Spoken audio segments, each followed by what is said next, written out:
So I really didn't like being inside. I like to be outside doing stories. And it was because they didn't have the financial literacy to navigate. They said to me, I think Rotary would be good for you. And I was like, Lisa has got to be crazy. Today on the Red Couch, my guest is the current president of the Rotary Club of Barbados, Tracy Knight-Lloyd, but she is also a person in her own right. She's not just the president, but we will talk a little bit about her presidential duties in a little bit on the Red Couch. It's lovely to have you here on the Red Couch, President Tracy. It's great to be here on the Red Couch. Thanks so much for inviting me. Lovely. Happy to have you to be here. Well, as we move towards International Women's Day and as we celebrate International Women's Day, we are highlighting women in Barbados who have made an outstanding contribution. We probably would need a whole year of programs to get through all of them, but we have chosen a few and we'll get to the others. International Women's Day can be every day of the year, but welcome to the Red Couch once again. So Tracy, this interview is really about you in many respects. So who exactly is Tracy? And tell me a little bit about your early childhood growing up. What was that like? Was it the traditional Barbadian schoolgirl running around the place, partying, that kind of stuff when you got to that age? Did you grow up in a strict household? Did you have to go to church on Sunday and do Sunday? She's laughing, you see, Sunday school and those kinds of things and so on. Who exactly is Tracy? Well, yeah, I'm a regular girl from the good parish of St. Philip. Yay! St. Philip, born and bred. Love my parish. Still live there. Don't think I'll ever move, even though it takes me an hour to get everywhere. But as the Asians would say, down for lick you. Yeah, so I enjoy living there. I grew up regular, went to primary school, two parents. Went to Charles F. Broome Primary. So wait, you leave St. Philip, all the primary schools in St. Philip, to come all the way down to Charles F. Broome. But that's the dynamic of people who live in St. Philip. They don't work in St. Philip. So obviously, if my parents are coming down, it's easier to drop off there and then pick up on evenings and so forth. So Charles F. But wouldn't you have preferred a school that you could have walked to school to, leave at 10 to 9 in the morning and get to school late? No. We were talking about that earlier, right? No. The fact that people who live near schools are always late. Always the ones that were late. One of the things about my childhood, though, is that I totally enjoyed the drive from home to town, because in those days a lot of people in St. Philip didn't drive. My father was the type of guy that would give a ride to everybody. So on mornings, you never knew who was going to get in the car. It could be Rocky, it could be Mrs. Smith, it could be a short chat with the newspaper lady. There was always somebody. Whoever was at the bus stop and the car could fit. And was on my dad's way, they would get a ride. And I think that is what helped me be able to relate to a number of different people. I think that helped my personality a lot. And one of the things that my dad would always stress to everybody was education. Every single person, no matter what strata they were, he always stressed, well, what are you doing to improve yourself? He was big on that. And also we were big on listening to the news. And I suspect that's how I got into journalism early on as well. Yeah. We discussed what was in the paper and so forth. And I would say my dad was a little non-traditional. So, you say traditional, I think my parents raised us to be professionals when I think about it. But your passion was journalism and your love was journalism, and you had that opportunity. A lot of people have that passion and love for a field, but sometimes don't get the opportunity. Yeah. But you did.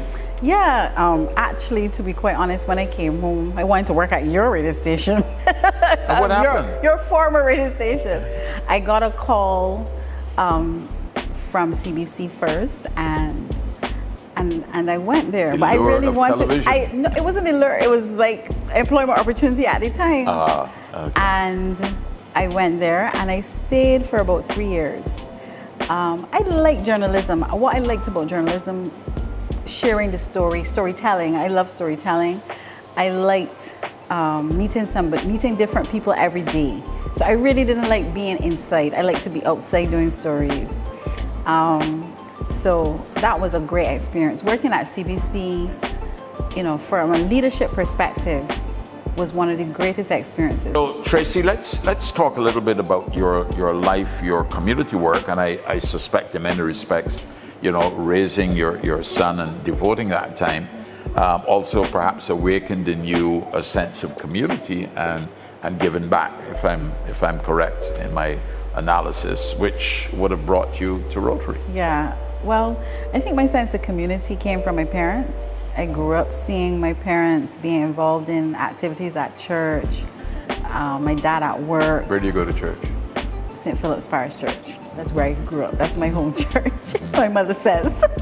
So Father Paul was at one point your pastor? Father Paul. Yeah. Were you in Rotary yes, during his just time? as yes, Father Paul took me to the bishop for confirmation. I believe he also christened me as well. Yeah? Wow. Yeah. Wow. So it's that long, Father Paul, right? So yeah, he was my priest growing up. So I think it's all of that. So I was accustomed to people doing stuff outside of work and helping, and I wanted to do something. And my friend Lisa, she said to me, Senator Lisa Cummings, she said to me, I think Rotary would be good for you. And I was like, Lisa has got to be crazy. I am starting a new job, ended a marriage, dealing with an autistic child. What do you mean Rotary can be good for me? But if you and know, I thought you were my friend. Yeah, if you know Lisa, and the truth is Lisa has walked some roads that I ended up walking, and she knows stuff. So all credit to her. So I said, well, let me humor her. She's not gonna let it go. and I ended up enjoying Rotary and the service. And obviously, our club has a big focus on helping children with disabilities. We've established a schoolhouse. We have Rotarians who have children with disabilities. We also would have done a lot of work at Challoner. So we have a good track record of being a good club that helps. Decades, yeah.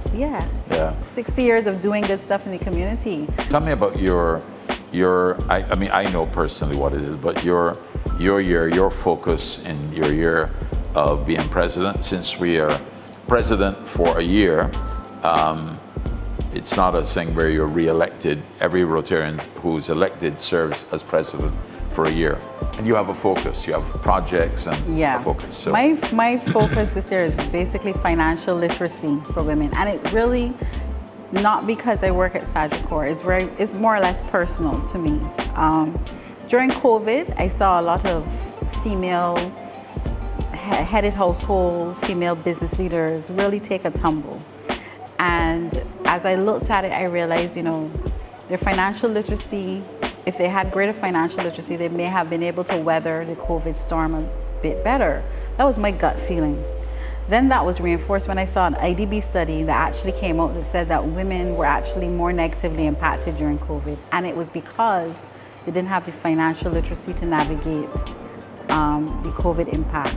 So one of the major projects that we're working on is a project called Save, Spend, Thrive. And that's dedicated to teaching the basic financial literacy skills. Basic skills. When I say financial literacy, I don't want anybody to think that is investing 101. That's not where we're going. It's basics, budgeting, saving, retirement planning. Do you have a financial plan? Those basic things, borrowing. Who should you borrow from, who you should not borrow from, and should you be paying them back?